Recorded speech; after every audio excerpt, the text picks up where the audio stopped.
பேச்சு போட்டிக்கு வந்ததொரு அழைப்பு, போட்டிக்கு தந்ததொரு நல்ல தலைப்பு. அழைப்பில் மகிழ்ந்து தலைப்பை புரிந்து என் பேச்சிலே தரப்போகிறேன் நல்லதொரு விருந்து என்று எண்ணி அனைவரையும் வணங்கி துவங்குகிறேன். நான் கபிலாமணி, பாரத் வித்யாபவன் மெட்ரிக் மேல்நிலைப் பள்ளியில் பயில்கிறேன். நான் இன்று பேச எடுத்துக்கொண்ட தலைப்பு மனித மேம்பாட்டிற்கு கல்வியின் பங்கு. சிறப்பான கல்வி ஒருவனை உயர்ந்த இடத்திற்கு எடுத்துச் செல்கிறது.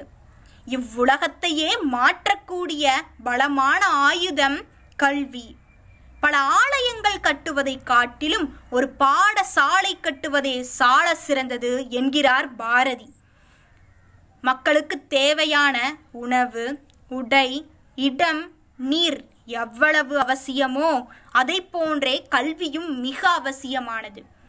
கல்வி ஒரு மனிதனின் அறிவை வளர்க்கவும், எது சரி எது தவறு என்று பகுத்தறியவும் உதவுகிறது. கற்றோருக்கு சென்ற இடமெல்லாம் சிறப்பு என்கிறார் ஔவையார்.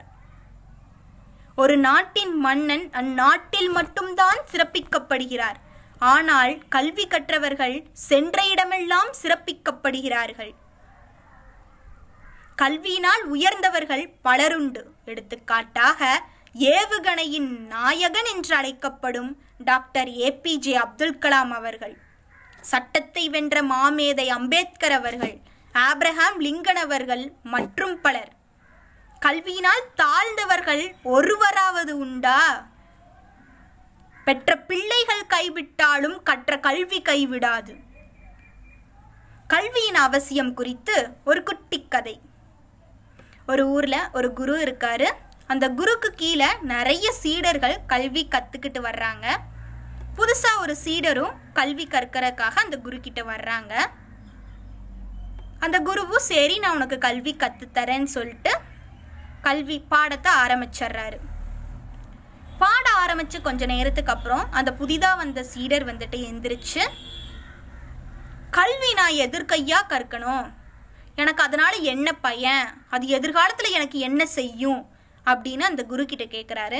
அந்த குரு எந்த பதிலும் சொல்லாம பாடத்தை தொடங்கிடுறாரு. மறுபடியும் மாலை நேரமும் வந்துருச்சு. சீடர்களும் எந்திரிச்சு போயிட்டாங்க. இரவு நேரமும் ஒட்டிருச்சு. அப்போ வந்துட்டு அந்த குரு வந்துட்டு அந்த புதிதாக வந்த சீடரை அழைக்கிறாரு ஒரு இடத்துக்கு. இப்போ நான் சொல்கிறேன், நீ கேட்ட கேள்விக்கான பதில அப்படின்னு சொல்லிட்டு ஒரு இடத்துக்கு கூப்பிட்டு போகிறாரு. அந்த இடத்துல 2 குடிசை இருக்குது. குரு வந்துட்டு 2வது குடிசையில் இருக்கக்கூடிய ஒரு மேசையில் ஒரு புத்தகம் இருக்குது, அந்த புத்தகத்தை எடுத்துட்டு வா அப்படின்னு சொல்லி அந்த புதிதாக வந்த சீடர்கிட்ட சொல்கிறாரு. இருட்டுனா அந்த சீடருக்கு பயம். பயந்துக்கிட்டே அந்த குடிசையில் போகிறாரு. குடிசைக்குள்ளே போகிறாரு. மேசையையும் நெருங்கிட்டாரு. ஆனால் அவருக்கு பயத்தினால பாம்பு காலில் உருண மாதிரி ஒரு உணர்வு. பயந்துட்டு வெளியே வந்துடுறாரு. வந்து இப்படி நடந்ததுங்க ஐயான்னு குரு கிட்ட சொல்கிறாரு. அந்த குரு ஒரு விளக்கு கொடுத்து எடுத்துட்டு வான்னு சொல்லி அனுப்புகிறாரு. விளக்கை எடுத்துட்டு மேசை பக்கத்தில் போய் புத்தகத்தையும் எடுத்துட்டாரு. எடுத்துட்டு கீழே பார்த்தா கயிறு இருந்தது. வெளியே வந்து குரு கிட்ட சொல்கிறாரு, ஐயா அங்கே ஒரு கயிறு இருந்தது, அந்த கயிறுத்தான் நான் வந்து பாம்புன்னு தவறாக எண்ணிட்டேங்க ஐயா அப்படின்னு வந்து சொல்கிறாரு. அதுக்கு குரு என்ன சொன்னாருன்னா, உனக்கு எப்படி பாம்பு எது கயிறு எது அப்படின்னு தெரிஞ்சுதோ அதே போல தான் இந்த கல்வி வருங்காலத்தில் எதிர்காலத்தில் எது சரி எது தவறு அப்படின்னு உனக்கு பகுத்தறிவை சொல்லித்தரும் அப்படின்னு சொன்னாராம். நான் ஒரு குட்டி கவிதையோட முடிக்கிறேன். அள்ள அள்ள குறையாத அச்சய பாத்திரம் கல்விதான். அறிவு என்னும் பெட்டகத்தை நீக்க ஒரே சாவி கல்விதான். அறியாமை என்னும் இருளை அகற்றி அறிவை மேம்படுத்தி மனிதனை மேம்படுத்துவதும் கல்விதான்.